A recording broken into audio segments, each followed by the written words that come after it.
పీడల్ oedema అని మొన్న శనివారం హాస్పిటల్ తీసుకెళ్లారు. హిమోగ్లోబిన్ కొంచెం తగ్గింది అండ్ టాబ్లెట్స్ ఇప్పుడు మార్చి వేరేవి ఇస్తున్నారు. అంటే ఏమైనా చెప్పారా? ఇంకా ఏమైనా హెల్త్ ప్రాబ్లమ్స్ ఏమైనా చెప్పారా?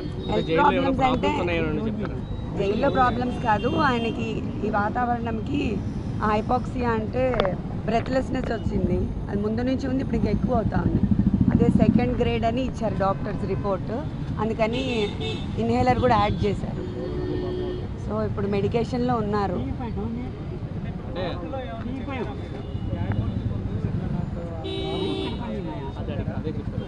చెప్పారు హెల్త్ ఇష్యూస్ ఉన్నాయి. ఇప్పుడు నేను చెప్పిందే చెప్పారు. దానికి ఇన్హేలర్స్ అది ఇచ్చారు. సో పిటిషన్ వేయమని థ్యాంక్ యూ.